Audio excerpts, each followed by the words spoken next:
That's it. Yeah.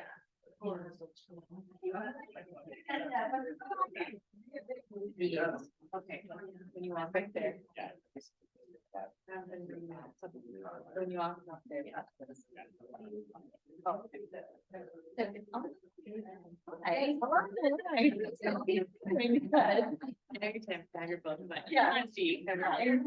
Yeah. Thank you. Really cool. I've walked around down earlier. Not having had it like that. I know. It's a bit you walk up. And then, yeah. Yeah, I'll give you a. And then just all your friends. Okay. Like that. Yes. Okay. So you get that. I got you. Oh, perfect. Thank you. That's excellent. Thank you.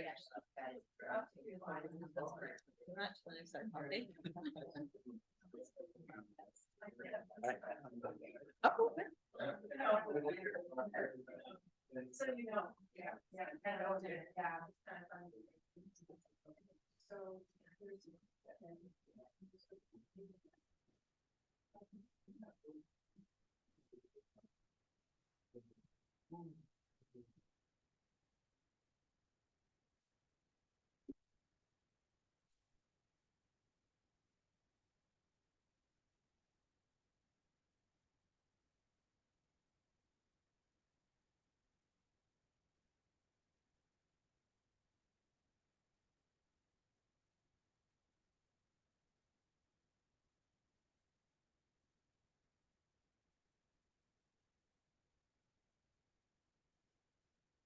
All right, welcome everyone to tonight's Red Barn event.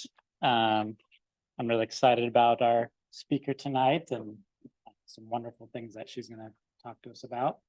My name is Joshua. I work here at the Wenatchee River Institute as the community programs educator. And so my role is to organize these events. We also, if you see up on the screen, we have a couple of programs coming up tomorrow, a bilingual salmon tour. There's some salmon spawning around here, if you're not aware of that. And so we're gonna take folks around to see that happening. We have a hawk watch tour, up in the Iniat Mountains on Sunday. And then we also have a continuous bird watching or bird walks that we do here. And then we also are starting to do them down in Wenatchee. So those are all activities that you can join us on. We also have the youth program side of our programming, and Dee over here helping out on the table. She's the youth programs coordinator. Give her a round of applause. She does a lot of good work with the kids here in this space. We teach lessons, and then obviously out by the river and all the resources we have around here. So this is a great place for kids to be learning. Our mission here at the Wenatchee River Institute is to connect people, communities, and the natural world. And so that kind of runs through all of our programming that we put on. Another aspect of doing that here at WRI is reading a land acknowledgement. And that's something that we do at the beginning of all of our programs. And so that's what I'm going to do here tonight.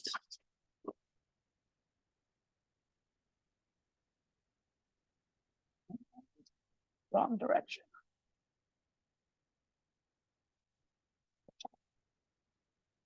This land acknowledgement was created alongside the Shimpisquatshue people. We're spreading the message they wish to spread to the public. The land Wenatchee River Institute sits on is the ancestral homelands of the Shimpisquatshue, Pasquosa, or Wenatchee people. The Shimpisquatshue, meaning people in between, had villages positioned along the Wenatchee River and surrounding areas. Their ancestral homeland extends from the Cascade Ridge throughout what is now known as the Wenatchee and Okanagan Valleys. The culture and economy of the Shimpasquatchie people centers on taking care of the land. They fish, hunt, gather roots and berries, basket-making materials and medicines. The Shimpasquatchie are named within the Yakima Treaty of 1855, and language to establish the Wenatchee Reservation was never followed through, even with the needed surveying completed. Many Shimpasquatchie now live on the Colville Reservation, 150 miles northeast of Leavenworth. They were forced off their land here, and the U.S. government moved them to this reservation. The Shimpasquatchie people are still alive today. They continue to practice their culture, harvest their traditional foods and medicines, and hold their ceremonies passed down from their ancestors. Most people won't see or notice them, but they continue to be on the land they are connected to. Their traditional language is Inhabchin, an interior Salish dialect. And I'd like to welcome you all by saying hello in their language, Tilhusht. Tilhusht. We offer this land acknowledgement as the first step to amplifying Indigenous voices and recognizing the harm done to them as a people. We stand as an ally to recognize their connection to the land and their rights to practice their culture on these sacred lands. We encourage all to learn about the Indigenous peoples of the place you now call home. The Wenatchee River Institute is committed to sharing this land acknowledgement and following up with other actions to educate and be respectful. And I'll just give a quick plug to the museum. They have a great exhibit going on right now. It's a permanent exhibit for the Piscosa. They just finished putting that in, but it's a really nice addition to the museum down there on Front Street. All right. So we are recording this tonight. And so I just ask that any questions you have, wait till the end, because we'll have some folks at home maybe asking questions. We can just do that all at the same time. We also wouldn't be able to put on these Red Barn events without our sponsors. So I'm going to read our sponsors that we have for this season. We have Ryan House, Icicle Brewing Company, South Restaurants, North Central Washington Audubon Society, Munchen House, Sleeping Lady Mountain Resorts, Gustav's, Obertal Inn, Chocolat, Baronhaus, Cove Resort at Fish Lake, Tierra Learning Center, Riverfront Rock Gym, and Rimmer and Reuter Construction. All right. So now to introduce our speaker, Tami Asars. I didn't even ask how to say that. Is that right? Asars. Tami Asars is a freelance outdoor-focused writer and nature photographer, living in the Cascade foothills of Washington State with her husband, Vilnius, yeah, and her rough collie, Scout. She is the author of many outdoor guidebooks, including her new book, Fall Color Hikes, Washington. She is a Triple Crown hiker, meaning she has completed the 3 major U.S. trails, the PCT, the Continental Divide, and the Appalachian Trail. Tami has also served as a professional backpacking and outdoor instructional guide, teaching and guiding people of all skill levels, the wonders of backpacking in the Pacific Northwest. All right, well, let's go ahead and welcome Tami up here.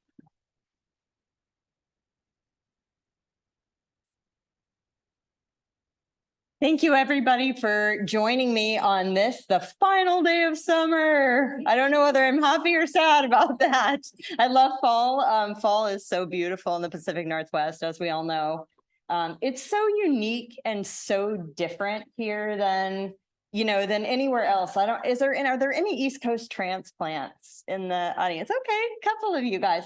So you think of fall probably very differently. Of course, you've probably lived here a while, but you know what fall is like there, right? With these gorgeous deciduous trees dropping leaves. Here we just have such a variety of foliage that is so unique to the Northwest and to some of the areas that tend to have a little cooler and more coastal climate. So let's see, we'll just jump right in and get started. Are we ready, Joshua? All set. Thank you very much. And also, before I forget, we have a Zoom going, as Joshua mentioned. So I just want to give a shout out to everybody at home too that are tuning in, joining us here. So appreciate everybody taking the time this evening to learn a little bit. This presentation is going to cover all skill levels. You may be brand new to backpacking. Maybe you've been doing this forever. Some of this is going to be information that you already know.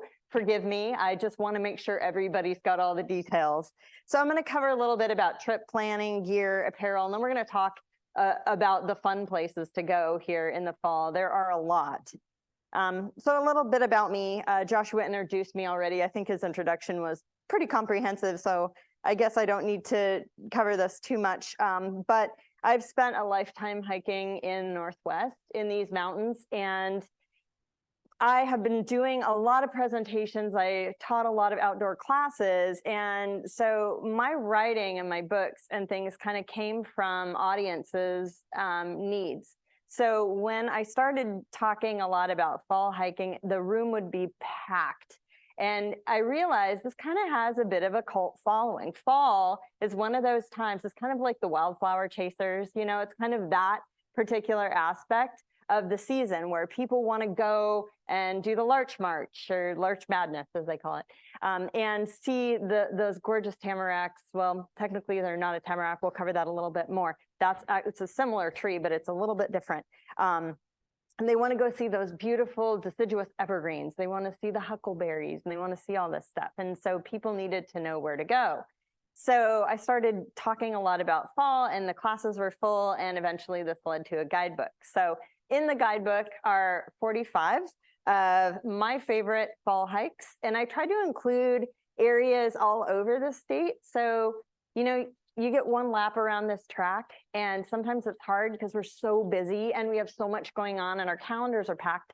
But if you get the chance to just take a staycation or take a, you know, go see the other parts of the state and go enjoy those areas. So maybe it's not just what's in your backyard. Go see some other places. So I also wanted to include 8 scenic drives, and there was a reason for that. First off, a lot of the larch trees, with exception to the western larch, which you can see from the road in a couple of the scenic drives, are high up. The subalpine larches, you have to really work for them. There are a lot of people that just aren't able, right, for one reason or the other, handicapped, otherwise differently abled, and can't see that. And so to me, it was really important that this book was inclusive for everybody. I also really love the idea of putting together a picnic lunch in the fall and a big old mug of hot chocolate and a thermos to follow, and just going out there and really indulging and enjoying it, especially when the weather isn't so great. Maybe you can still get out, right, when you're feeling cooped up. So 8 scenic drives in there too for your fun when you have those days where you just maybe don't feel like getting out on a trail for whatever reason.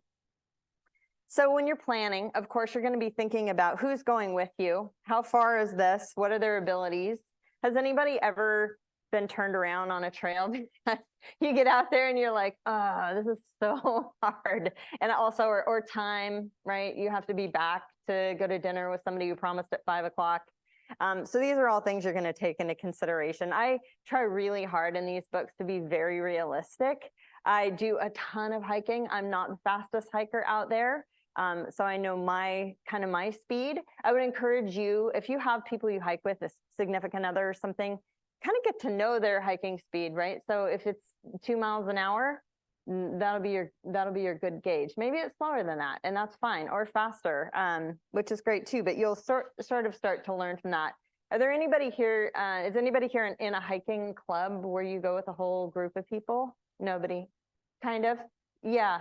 That's a hard one because you have, sometimes you have what, up to 10 to 12 folks, with you, and so you have to just pick a trail. When I was a guide, it was always really hard to gauge people's abilities off the get-go, but you'll want to do that, especially as you're sort of figuring out where to go in fall, because you have a shorter time frame for daylight, and that's something to keep in mind. And then talk to the rangers. Has there been any activity? We've kind of lost that connection with our Forest Service a little bit in the world of social media. It's a little easier to go online and go, hey, I'm going up to this trailhead, any issues? And that is a good way to get information, but maybe it's not as precise as what the rangers know, right? And they kind of know. Sadly, criminal activity is something we all have to consider these days, trailhead break-ins and that kind of thing. So they'll have some information on anything you might want to be aware of. And then, of course, the weather. I'm always shocked how many people I see. I live in North Bend, and Rattlesnake is my treadmill, so I do it year round. When it's super icy and really cold and we get frontal systems in, I just put on traction and go up and down it, but I'm surprised how many people are not aware that it's ice on some of those areas where, and there's been more than one time where I've been able to like sort of have someone hold on to me, a complete stranger going down the trail in a train, just because people didn't know. How many of you have shoe traction? Speaking of that. Okay, are most of you from this area, from Leavenworth? Yeah, okay. Yeah, well, that explains it. You get much colder winters over here than we do on the other side of the Cascades. If you don't have them, I highly recommend them. And if you're not familiar with them, they're basically like tire chains for your feet. Some of them have little spikes. I like the micro spikes personally. They're a little harder to walk on dry pavement or, trails that don't have ice, which makes it hard, right? When you have sections of ice and then sections, dry or whatever. But they're great and they're good to have. And they go in my pack at all times during the fall and winter. And just be ready for whatever could happen. Of course, pack your 10 essentials. It will get dark. It will be cold at some point on your journey. Does anybody here have trouble with their hands getting cold all the time? It's real common. Yeah. I'm one of those. My hands are always cold. I'm a mitten gal because I just find gloves they just don't work real well for me. My husband bought me a pair of heated gloves, which sounds a little crazy, but they came for Christmas and I have just been living in them. They have a little battery that sits right on your wrist and that unplugs from the glove and you can charge it and then pop it back in and they last for a couple hours and they're a game changer. So if anybody has any challenges with that, he just bought them online, but your local sporting goods store may be carrying something like that too. Simple trail etiquette. I probably don't need to tell you guys, you all know this, but we all have seen the doggy bags hanging out by the side of the trail. I truly believe that is well-intentioned people that maybe miss it on the way back down. And then drones, yield to uphill hikers. We all probably know that one too, but if you're new to hiking, that's one to keep in mind. Whoever's working the hardest, right? You're pumping that out, step aside and let them pump out. They're probably on a really good groove. And then camp and sit on durable surfaces, which is a lot easier in the fall because everything's kind of starting to shed its leaves and things in the summertime, unlike the vegetation there.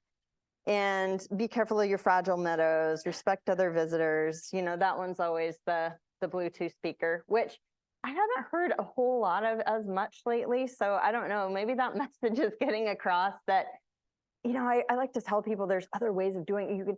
I love my music too. And I do really long hikes. And sometimes it's, depending on what you're doing, I'm by myself a lot. So sometimes the poor people coming the other way, hey, they get a little too much energy and too much activity with the conversation. So I'll pop in a podcast and there's a couple ways you can do it.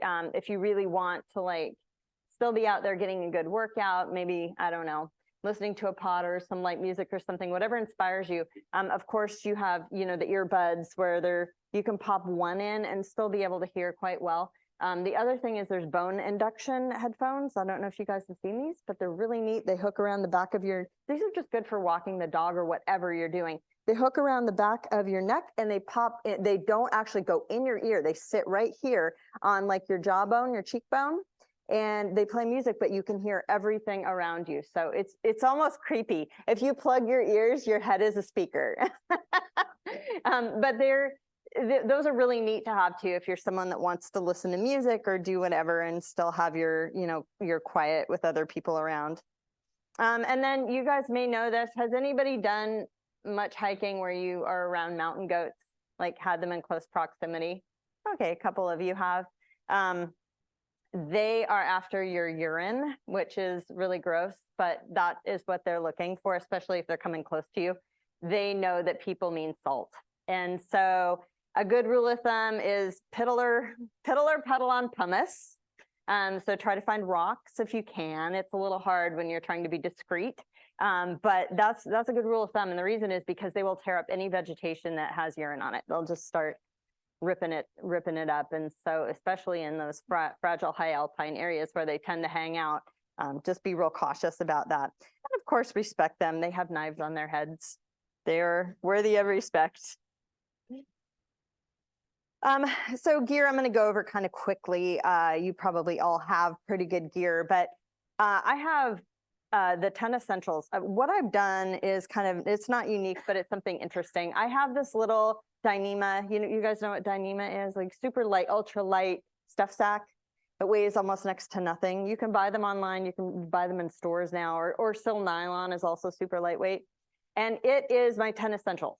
And in it goes things I don't take out unless I need them, like for that particular hike. Because if you run around the house before every hike going, where's my knife? Where's my headlamp? I need extra batteries.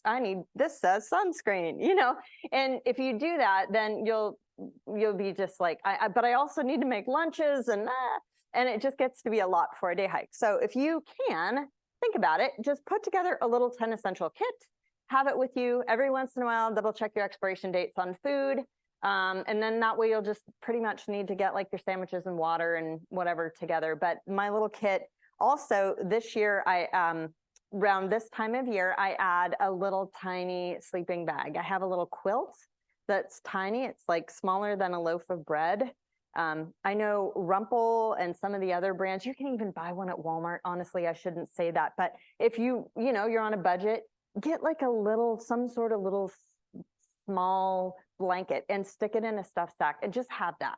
It can't hurt. Sometimes you might want it even just to pull it out while you're sitting on a rock. It's really a great thing to have. But if you get stuck out there, if something happens, I'll tell you an embarrassing story that I haven't really told an audience. August 28th, I was heading down Trico Mountain, which is up by Tuck and Robin. And it's a super steep, unimproved trail that is loose scree and dirt. And I had both of my trekking poles out, and every step I was taking, I was being super cautious because it was one of those where each foot slides as you go. And I was heading down, I was by myself, and it was super steep. And I was standing on a rock, and that was like, I was sure that rock was solid, but the rock failed me. And it caught me completely off guard. And so as I tried to recover from the slide, a root came out and tucked itself between my gaiter and my shoe and flipped me instantly on my face. And so it wasn't pretty. And so I ended up with 6 stitches in my face and 7-mile hike out and 2 hours to the ER. And but this can happen. This can happen. I hike for a living. I'm on trails all the time. This should be something that I should be comfortable, knowing, but it caught me off guard. And so anybody, of course, is susceptible to a misstep. We're all human, right? So everybody can have a Band-Aid and a boo-boo here and there. Just be super prepared for that in whatever way that makes you comfortable. But if that had been worse for me, I would have had to spend the night out there and probably call SAR, search and rescue, to try to come. Thankfully, I didn't break my nose or eye socket or anything. It was just my mouth. But anyway, having a little something warm extra is good. Also, hand warmers, the little toe warmers, those things are nice. They're just nice to have. And so those are also things just along with your 10 essentials that you might want to throw in your kit. Layering, of course, is good. We were just talking earlier about how difficult it is when you're a sweater, when you're just like hot all the time and you're out in the cold now. And it's this whole thing where you have these little microclimates. You're pouring sweat underneath all these layers, and then you stop and you freeze. So having just a really good system of layering where you can remove a lot of layers going up, and then come on and just put them back on when you get to somewhere good. And of course, we've all heard probably the cliche, cotton kills, right? So avoid cotton if possible. Cotton stays wet. When you sweat in it, it stays wet. It does not dry quickly. So synthetic fabrics or natural fibers like sulfur wool are great too. Just like a Dorito, it's kind of my thing, or Frito, Cheeto, your choice. Washington hunting date starts as early as August 1st, and that might be interesting for some folks to know, but that's black bear season. And then it goes all the way through to the end of December. So most of these trails that we're on in the fall are open to hunting, with exception of some in the national parks and things. but it's a good idea to wear some blaze orange. Does anybody have blaze orange hanging out in their wardrobe? No, not something you, oh, you do? Nice. Okay. Well, yeah, I mean, probably not what you're going to wear at your everyday office job, right? This would be a weird ensemble. But it's go to a sporting goods store that does the hook and bullet stuff and just pick up a bandana. I mean, it doesn't have to be anything big. This particular hike I was on right here, I was in a designated game management unit and it was a lot of people behind blinds. So that's why. That's a bit excessive. You don't need that necessarily, but even just get a blaze orange bandana, tie it to a backpack or something. And yeah, so you might see these. I don't have Sasquatch on here, but it's possible. Don't want to rule that out. He has been sighted a lot in Washington, so he's out there. Has anybody ever seen a northern pygmy owl? The little owl in the center? You have? Here? In Olympic. Oh man, that's a treat, isn't it? They're the size of a tennis ball. They're tiny. They're this big, and is one of the neatest things you'll ever see. So I encourage people look up, stop. We're always looking at our feet because we don't want to trip, of course, but stop for a little bit and look up every once in a while. They're often really quiet. The one you saw, was it vocalizing? I saw driving. It was on some logging roads. You must have really good eyes for that. Do you teach birding? I like singing. I like birds. Yeah, you're a bird nerd. You're a bird nerd like me. I look for them too. I scan when I'm driving. Yeah. I do the same. But yeah, look up, look around. Sometimes the coolest animals hide in the strangest places. And then the hoary marmots are around, and Olympus marmots if you're in the Olympics. But they are true hibernators. They don't do any stupor. They sleep completely and thoroughly. So in the fall, they are working to fatten up, and they are just fearless, and they're darling, and often very vocalized. They'll chatter and squeak and do all sorts of things, mostly whistle, but yeah. And then of course we have rutting going on. So use your best judgment if you see a big agitated male elk. Has everybody heard a bugle? Do you guys know what that all sounds like? Yeah. If you're not from this area or haven't heard it, I would encourage you to pull up YouTube or something and listen to what that sounds like, because it's not what you might expect, right? Do you guys remember the first time you heard one? It's like, what is that? What on earth is that noise? Bugling is a little weird. It's like nothing you've ever heard. It doesn't sound like baying or it's very strange.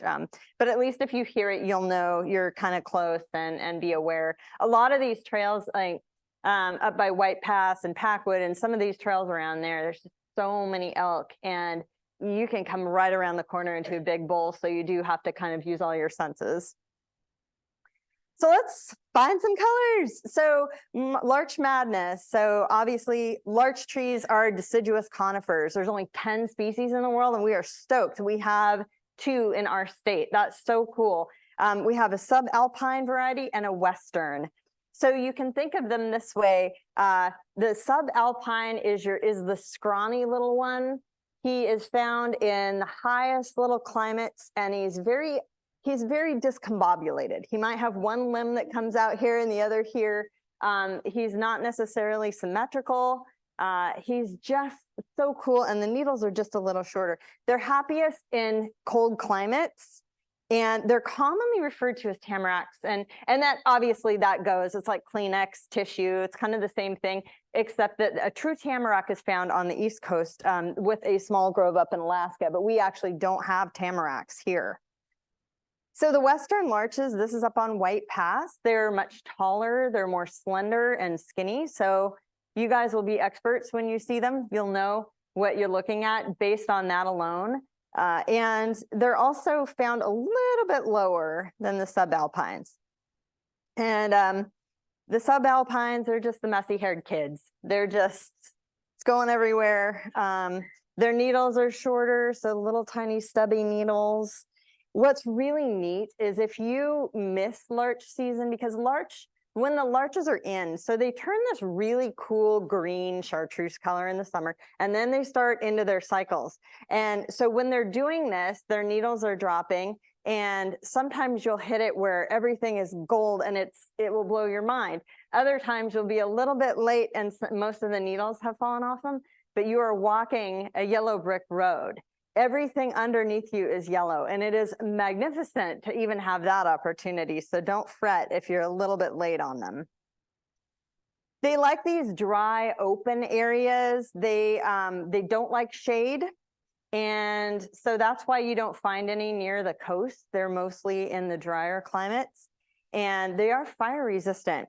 And they're so cool. So these are really smart trees. They are unable to photosynthesize like true evergreens. So they just decide to conserve energy and drop all their needles so they don't have to do anything through the winter. And then they photosynthesize when the sun comes back out in the warmer temperatures. So that's how they do things. These needles are important for sooty grouse, and even the mountain goats will eat them as they start falling off. So that's kind of fun to know too. They actually provide nutrients. Plus, of course, they're great for the soil. So other things you expect to see: huckleberries, of course, in a wide variety. And then Cascade Mountain Ash, Vine Maple, Big Leaf Maple, and even things like fireweed and rosy spirea, and these plants that you wouldn't necessarily expect to have colors sometimes have the most magical, strange things happening. Fireweed, it has this really neat seed pod it kicks out this time of year. It's like a feather, kind of just this wispy coolness.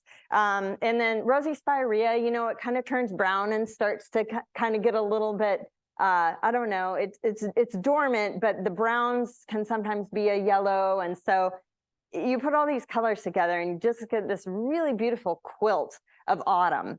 And it's so neat to see, like on this picture right here, just so many different things turning and changing. Fall, by the way, is proof that change is beautiful, right? And fall is actually kind of funny too. We're going to talk a little bit about where to go, but one thing I read really recently is that a lot of people gain weight in fall and winter. And you think, oh, that's just because the weather's changed and we're indoors a lot. It's actually biology. We were designed that way to crave fats more in the fall. And that's just simple biology. So if that's you, don't fret, friends. Spring and summer is the opposite. So we actually start to metabolize differently when the sun comes out. And vitamin D is our friend again, and things change metabolically in our system. So that was a fun fact that I recently learned. Also, harvest moons, you guys probably all know this, but back when the farmers were actually void of light, they would have to do their harvesting on the full moons. The full moons are brightest during fall, so that's why it's called a harvest moon. So one more fun fact, bobbing for apples was actually a courtship ritual. So this is pretty funny. Something I read recently had said that, like, back in the day when people were pairing, so men were assigned an apple, and then whoever was kind of sweet on that guy would go try to get his apple, because if they actually got it, that meant that they were destined to be together. So I don't know what happened if you picked up the wrong apple. A whole other story probably there. So let's talk a little bit about where to go. How many of you have hiked Heather Maple Pass Loop? Anybody? Couple? Okay. Yeah, this one is a classic. Now, I will say fall is going to be a crowded time to hike. This is a lot of people. We know this, right? We know that the crowds are everywhere now. So just as a rule of thumb, all of these hikes, get there early, do it on a weekday if your schedule allows. Of course, be respectful of the parking. You know, the parking situation is always a bear for the Forest Service and land managers. And if you can carpool, that helps too. But this is a gorgeous hike, 7.2 miles round trip. So this is kind of a moderate hike, and it's up on the North Cascades near Rainy Pass, and it looks down at Lake Anne. And when this one is in, the larches are just sublime, just a really great place to go. Cutthroat Pass, also on that Rainy Pass side. Now we have a wildfire, of course, that's been burning up there this summer. That should be out, fingers crossed, with this next atmospheric river that's coming in and changing things. So does anybody follow Cliff Math? He says wildfire season is over. Let's hope so. So I suspect that that actually will put an end to that, and everybody will be able to get into these areas in the fall when the larches are turning again. But again, it's a fairly moderate hike. It's a beautiful hike. You're getting up to some areas, I call it kind of Fred Flintstone land. There's a lot of big, crazy boulders up there you can walk through. It's high in elevation, so you want to get up there. Fall is so difficult in a way to hike because you've got the snow in the high country that's always threatening. And then you've got the sweet spot of making sure you've got the foliage the right color.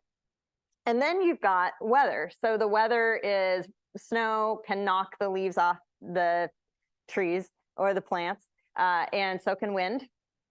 And so can rain. So depending on what state those leaves are in with decomposition, it made this book very difficult to write, by the way. It took me a few years to be able to get all these photos because really we have a solid month when everything is in prime. And that, when is that? Just like wildflower season, it varies from year to year. It depends on how early we get snow. It depends on, and snow can shut down the high country. I mean, you can still go on snowshoes and traction, but at some point the roads are going to start being tough and all that. So I would encourage everybody to start getting out there now. This has actually been a really good year because of drought. Things are kind of turning quickly. So the larches I haven't seen turn just yet, but that will probably be in the next 2 to 3 weeks. We'll start getting some activity on that. Has anybody seen larches turning yet? Like actual color? No. Okay. Yeah. So it's coming. Tatey and Grasshopper, this one's great, 11 miles round trip. This one is really great. So the elevation gain, again, this is a more moderate thing, and you can see it's very high. But what's great about this hike is that it doesn't feel hard. It has a lot of elevation gain and loss, but it's one of those that kind of rolls and keeps you high. So it's a cumulative total, right, of the whole hike. So when you do that, it's like sometimes it gets in your head a little bit when it's like up and then back down. So Easy Pass. How many of you have hiked Easy Pass? You've done a lot of hiking. Yeah, that's awesome. Yeah, that's great. Easy Pass is not easy. Don't let the name fool you. It actually should be called Hard Pass, Difficult Pass. It's beautiful. What's interesting about Easy Pass is you're working so hard to get to the top of the pass, and the pass area is kind of small. But it's grand because you can see all the way across into the range north of you. You can see all the way in the cross in the range to the south of you. There are lots of really good places just to sit and look around you, surrounded by larch trees. So, and it's not that crowded. This is one that doesn't get that crowded, but it's difficult too. Excuse me for the water break here. North Cascades, Blue Lake. Just a gorgeous place to hike. Lots of larch trees. Not too bad as far as elevation gain and distance. So this is one of those where if you decide you want to go to Winthrop for the day or even for a weekend, you might pencil this one in too. And fingers crossed that our fire is out because it's pretty close to there, but I think it will be. It already was smoldering from the rain we had the last time, I was told. So, and they're getting it more in control. And Cutthroat Lake on the other side, also by Winthrop. This is a gorgeous lake too. And if you really hit this right, the colors, now that bottom slide is more before they started turning, and then you can see the top one is when they've turned. If you hit this right, the colors even up higher are spectacular on Cutthroat, and it's easy. I mean, this is a really easy hike. This is the kind of hike you could take. I don't know if you have kids, grandkids, maybe you have an aging dog or elderly people in your group. Really good place to take people, 400 feet of elevation gain. And then the Central Cascades. I can't get over the cuteness of the mountain goats. This is up at Ingalls. Yeah. So Tandem Creek Canyon, most people don't think of the Central Cascades as necessarily being, it's not hugely mountainous and all that, but it does have some beauty. And this one is fairly easy. It's a good place to wander. And it's one of the places in the state where you'll find groves of aspen. So we can close our eyes and pretend we're in Colorado for a little bit and wander through some aspen. So that one's a nice one to go to. And the gain of 795 and the distance can be shortened to much shorter if you just want to go down there and take a stroll. incidentally, for the birders, do we have any birders in here that are actually like doing the Audubon stuff? Kind of? Yeah, yeah. This is a wonderful place for birding, one of the best in the state. In the spring this year, I saw a lazuli bunting. Does anybody? Yeah, yeah, that's they get excited. This is a bucket list bird for birders. It's like seeing Sasquatch or something. It's maybe not quite that rare, but they are really hard to spot. It's a gorgeous, look it up. It's a gorgeous bluebird. You would not even believe we have this beautiful migratory bird in our state. But when you see one, it lights up your day. It's just really neat to see them. And that's where they hang out. They like that area. So if you want to see a lazuli bunting or have a shot at it, Tandem Creek Canyon's a great place to go. Bear Mountain is a great place to go too. Have your friend drive. Tell your friend that this is their turn to drive. It will ruin a car. So in all seriousness, it is a really long, bumpy ride to get in there. You'll eventually get in there, plan for it. Just know that it's going to probably take you an hour to the trailhead and back. She'll be going slow. High clearance is preferred, but if you have a passenger car, it will make it. So it's outside of North Bend, and it used to have an old fire lookout on the top. And it's just kind of a neat place to go. It also had mining activity, so there's still some relics in the area from that. And it's so quiet and peaceful back in there. If you look at a map, Bear Mountain is almost halfway to Stevens from North Bend. So you're driving really far north in between the two on forest roads. It's a beautiful area. And then Granite Mountain, of course, off I-90. This one's a hard one. Everybody loves the forest towers, right? They're so neat to see.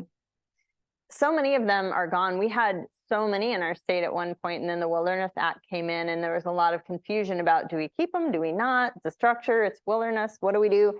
Many of them were removed in the 60s and 70s, and so we don't have that many remaining. So when we do, it's kind of fun to see, you know, the structure and think about what they did for us. Many of these were enemy watchtowers for World War II too, so they had multiple purposes.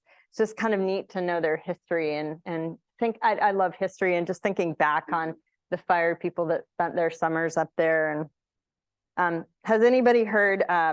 There was the first female watchtower. Her name was Martha Hardy, and she was actually at the Tatoosh fire tower, which is no longer there. But there is a really interesting book. Just look up Martha Hardy. It's out of print, but it's so fun to read because she was a school teacher, and she wrote this book, and it's all about her experience as a fire watch woman in the tower. And at one point, she's sure the place is haunted, and so she's not sleeping. Things are going really. She was going to be brave, and she was going to hang in there. Well, anyway, she didn't realize she was filled with rodents, and that was her haunting. And then, just little things she learned while she was up there, and the challenges of firefighting. And one time there was fog, and she thought it was a fire, and she made a big hoot and holler, and she was really trying to impress everybody, because she was, she's like, I'm female, hear me roar kind of thing. I'm the first woman, I got this. And then she was horribly embarrassed by having to back that one down. It's like, oh, sorry, it's fog. She did the horse hairs and everything and got it all coordinated, called it in. But it's a fun book to read. It's neat just to learn about history and all that. Snow and Gem Lakes, 10 miles round trip. This one obviously very popular off I-90. There's ways you can kind of scoot around the crowds too. There's little pockets and places you can go to have a little solitude, but just really beautiful. There's lots of elderberry that turns up here in this area. And then Oxbow Loop. This is a new one in North Bend. It's off the Middle Fork, and you can see it's super short, and there's hardly any elevation gain. It's mostly flat. So what happened was the Middle Fork Snoqualmie had a little oxbow. And Oxbow, if you're not familiar, is where the river actually, turns and then eventually stops. It's kind of a protected waterway. And so you get a lot of waterfowl in there. There's just a lot of history in that area. It was pretty interesting when I walked it the first time, because it's a new trail. And so you could see that it had been at one point used for something. I don't know, because there's some blackberries in there. There's some plants that are sort of invaders. But the state took this over and took on this project with Help in Mountains to Sound Greenway, and they built this gorgeous trail through this area. There's tons of big leaf maples. There's lots of woodpeckers in there, and lots of, geese and different like buffleheads and things that use the oxbow. But this is a great one for kids, again, for families, pretty flat. And does anybody have little kids or people that you hike with that are grandkids or anything? No, maybe, yeah. Yeah, it's fun to take them on those things and try to get them engaged, right? Play hide and seek with the different what the different leaves are. See if you can, by the end, see if you can have them pointing out big leaf maples and vine maples and know the difference. It's kind of a fun thing to do with kiddos. Rachel and Rampart Lakes, again, hard hike. This is a hard hike, even though the elevation gain isn't that substantial. Has anybody been to Rachel? And are you still haunted by the end of that by the end of that climb when it just pitches you straight up those rocks? It's a little harrowing at the end, but it's not scary so much as just huffing and puffing to get up there. But boy, once you do, what a treat. And there's Alta Mountain and Lila Lake up there, and there's lots of areas to hike once you get up into that high country. So if you have the day and you're a capable hiker, you could even do 15 to 20 miles in that area by doing a few loops and just feast your eyes on all that mountain grandeur. That foliage up there is incredible. Ingalls Lake. So many of you have probably been to Ingalls. This is one of my favorite pictures of all. He's like just a little pear. He's just sitting there like a person. Sometimes I wish animals could talk. I wonder what would this guy have said. Maybe you don't want to know. But this is another area where Ingalls is just magical any time of the year with that great big view of Mount Stewart right there. But the goats are eating the larch trees, so they're down low. So you will see a magnificent scene of lots of mountain goats. Dogs are not allowed, FYI, just on that one. But for good reason, right? There's lots of goats. The one interesting thing about that area with that many goats is that they're really used to seeing people. This is a crowded area in the fall. And unfortunately, we kind of live in a society where people are rewarded for getting the best shot, right? So there's a lot of people getting really close to them. So obviously use your best judgment. If you have a long lens, bring it. If your phone does extra, I probably don't need to tell you guys that, but I just throw that in there as, boy, there's a lot of people out there these days getting close to wildlife. I see it a lot. And they seem so docile, and they probably, most of them are, but all it takes is one of these little ones to not be happy. And I've seen it with, especially with females and kids, and where I've just stumbled upon them and I've had her stomp, and it's like, well, okay, she is not happy, and I don't blame her. I'm way too close. So, and then Kolchak, of course, this is right in your backyard. Just a gorgeous area. Getting loved to death like so many are. It's sad. And, we can all do our part on that, just to try to be respectful of tagging and whatever else. Obviously, this is me writing a guidebook. But I like to think that people who are using these areas, who are going to these areas, are going to be thinking about, how to do things the right way, like the parking situation, just being respectful of others, all that kind of stuff. And yeah, this is just a spectacular area. Asgard Pass. Many of you probably know this. If you are doing any off-trail stuff there and there's a lot of snow, please avoid that area. That's an area that gets hit really hard with all kinds of avalanches and snow punch-throughs and things. That goes for the springtime too. South Cascades. Oh, my slide got moved. That's interesting. South Cascades. So Natchez Peak Loop. Has anybody been up in there and seen that? Yeah, it is a beautiful loop. It's a short loop. It's fairly easy. Often we'll see bears up in there too. Just, the federally protected bears of the park eating their berries. But there's lots of pretty little tarns, Mount Rainier views if you hit it right. And then Goat Peak. This one's hard. This one's a lot of climbing, but boy, is it a carpet of larches when you get to the top. Just a gorgeous place to sit. And that's off 410 by Chinook Pass, kind of down by Mount Rainier. And then Upper Palisades Lake. So this is in Mount Rainier National Park. And this one is one not a lot of people go to because there's not big mountain views. And that's what everybody wants, is a view of Mount Rainier. So this trail largely gets ignored, but I would encourage all of you to go check it out. It's a really awesome trail. There are probably 5 or 6 lakes on the way to Palisades that you'll get to see. There's often elk, there's often black bear. And then when you get to Palisades Lake, as you're standing there looking at the lake, on the right-hand side is an unimproved trail that leads up to Browns Peak. So Secret Squirrel Trail, if you just look, you'll see it. And you can go to the top of Browns Peak and even get a mountain view. So you can get a mountain view. But if you don't, want to even scramble that, like just looking at this lake, this is really funny. I have this picture in the book at the top, and when I put it in the book, I got a call from one of our designers who was like, "Hey, can you send me the raw file for that photo?" And I said, "Sure." So I sent it to her and she calls me back. She's like, "No, I wanted the raw file." And I was like, "Yeah, that is the raw file." And she goes, "Wait a minute, this isn't color touch. This isn't," and I said, "No." She goes, "So if I went to that spot and I stood in that spot, I would see that?" And I'm like, "Yes." She's like, "I need to go to that spot." I'm like, "Yes, you do. It's actually that weird, beautiful teal coloration." So Sheep Lake and Sourdough Gap, again, just a really great place. 6 miles round trip, fairly easy, straightforward. Good place to go for a good workout that's kind of short. I will caution you, in the springtime, there tends to be ticks over there. So if you have dogs or something, just be aware. Give them a good look over. This time of year, it's pretty much, you can still find them, but once it starts getting colder, they kind of go away to wherever ticks go on their journey, which we all wish they'd stay. And then Shriner Peak, this is actually in Mount Rainier National Park too. Again, it's a little hard to get up to, but boy, when you do, what views that is. Just so much pretty huckleberries and things changing color. Does anybody sleep at the top of mountains, or is it just me? Anybody ever take a nap?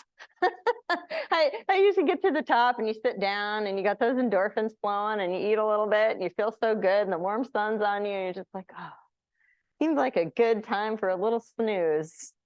And if it's quiet enough, it's easy to do, right? Just kick back, and there's no ants crawling on you. Usually in the fall, it's a little calmer with the insects. So those are a sample of hikes that I have. This is Ingalls, so you can see again how beautiful. Have fun, be safe, go find your soul food. Like I said, we get 1 lap around this track, and how busy our schedules are and how crazy life is. Just to be able to spend it outdoors and marinate in this gorgeous state of ours. We have a gorgeous state. And I speak from someone who's done the AT, the CDT, and the PCT, walking through a lot of states and seeing a lot of country, and having Washington in our backyard is amazing, and we're so blessed. So here is a little video I have for you guys, just to kind of wrap up the evening, and hopefully it'll cooperate.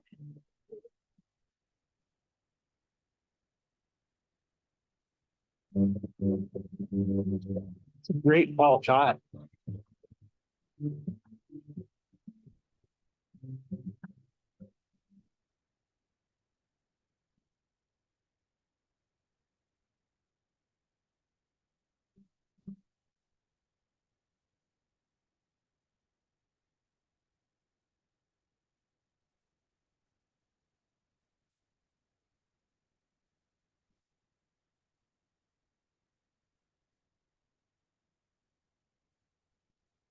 Some say that it's the flower of mourning, Oh, I've seen that. mourning the passing of What's it? summer. What's this one called? Gentian. Gentian. You guys know gentian? Yeah. So gentian, you'll see that's bog gentian, but there's different varieties. Some of these flowers are almost black. They get this real beautiful dark purple, and it's one of the only times you'll actually see a black flower. And what I just said in that video there is, some call it the mourning flower, mourning the passing of summer. So you start seeing this time of year a little bit more.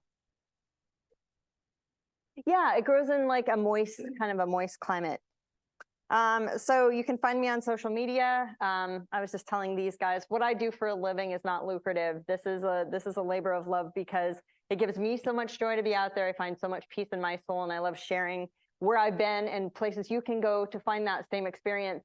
And I always love to hear from people. I want to see your photos. I want to watch it and enjoy what you're doing too. So let's friend each other, whatever social media stuff you do. I would love to see it. And then I think we're at that point where this goat would like to ask if anyone has any questions. The book for all seasons and selling your books. Oh, yeah, thank you. Yep, Book for All Seasons has been awesome in Leavenworth. I've been coming to these guys for many years since I started writing in 2012. And they've always been such good hosts and supports. And also thank you, Wenatchee River Institute, for hosting me. This has been amazing. Just so fun. Leavenworth is great anyway, but just seeing all you guys and having such good audiences. The audience really makes these presentations a lot of fun for me. And so I appreciate everybody coming out and hopefully not falling asleep. Where does the Eagles Lake Trailhead start? It starts out of like there's the Teanaway River Road, and if you follow that all the way to the end and just keep going, you're eventually the end of the Teanaway kind of makes a little bit of a right. And I'm trying to remember what forest road that is, but you go all the way to the end of that, and that's where it starts. Esmeralda Basin Trailhead is actually where it's at. And Esmeralda Basin is gorgeous too. I mean, that's another one. You just can't go wrong with that area. There's so much color.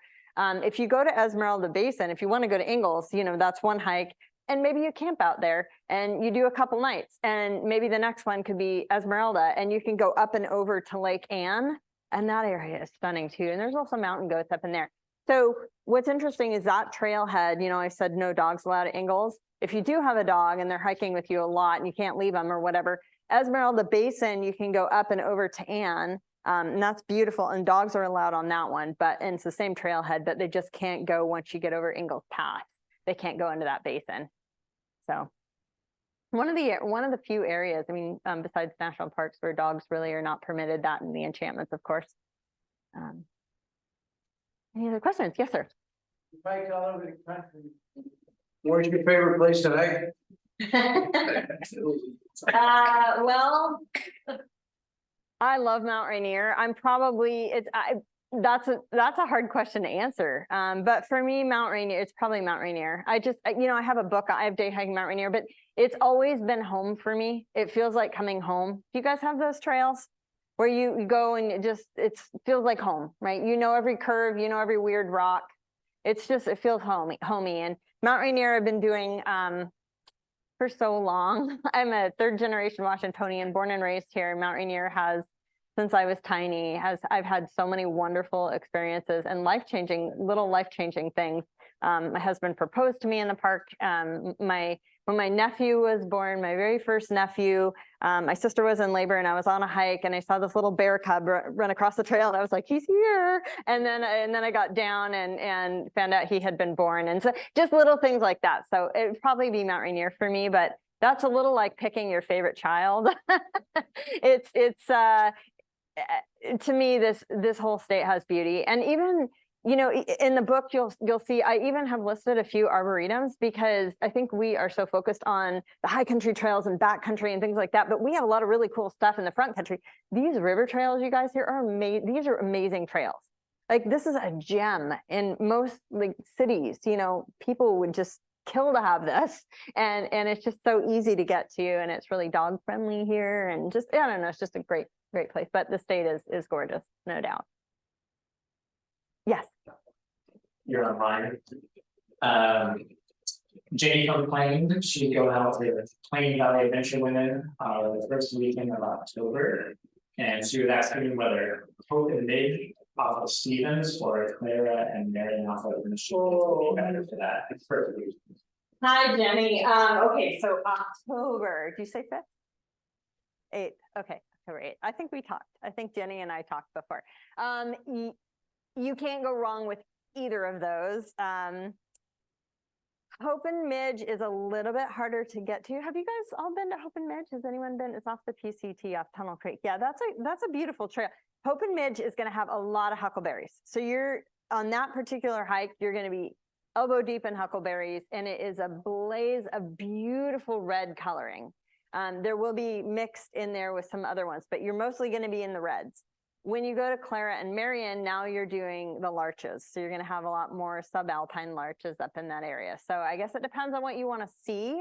Both that time of year are wonderful for color. So either or. I will say that Clara and Marion lakes are more like puddles. You're not going to get there and go, what a spectacular lake.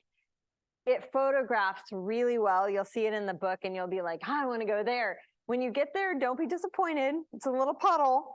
But what's really great about it is there's these gorgeous yellow trees framing it, and they reflect in the water and stuff like that. So that's a really great one to go to. And it's short. It's up in Mission Ridge ski area. That's where you actually park for it. So that one's a good one to go to too. So either of those, Jenny. Are there more? That's it. Okay. For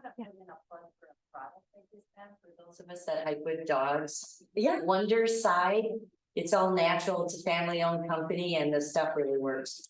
What is it? Wonderside, it'll protect from ticks, mosquitoes. Oh, Yeah, okay. Wonderside. Wonderside. Yeah. Is it like a essential oil or something? Yeah, it's different essential oils. The lemongrass smells good, the rosemary, not so much. No. Although, But, wouldn't argue, probably better than a wet dog.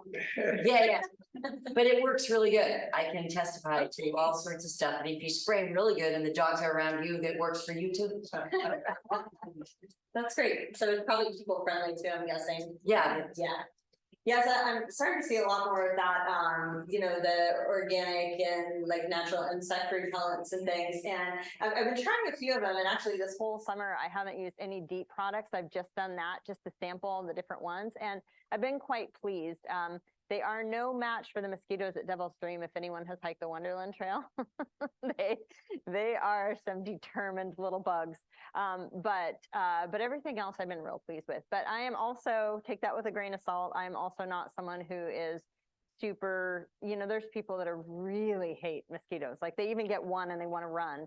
I'm not like that. I'm pretty tolerant of them. But that said, you have to reapply a little more often than you do with a deep product, but it smells good. You're not as sticky. It's just, there's a lot of reasons that I've really been enjoying it. The product I started using is called Stem.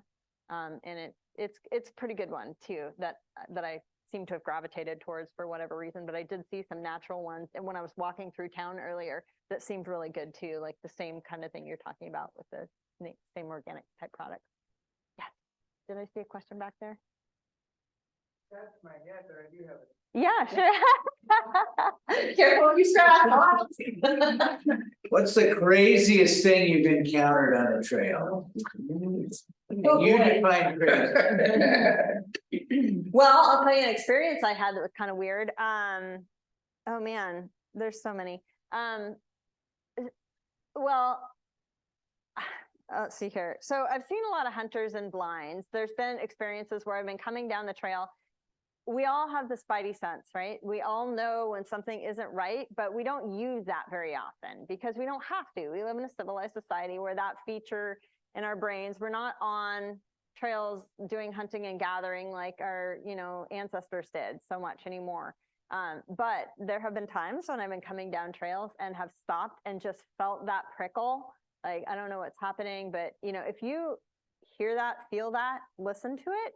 And there was one time, there's hunters and blinds near the edges of the trails, and I was clacking my poles because I thought maybe I was going to run into a bear or something, and making noise, and the guy pops up and he's like, I'm really sorry, I just scared whatever you were shooting. I'm sorry, because I was making so much noise. But yeah, but that, that's something that's not really that weird. I mean, you do see hunters. That's kind of unusual to see them in a blind near a trail, but that was a particular trail down in the Gifford Pinchot that is known for hunting, and I was kind of aware of that. But the forest road getting to it was washed out, so I didn't expect to see anyone.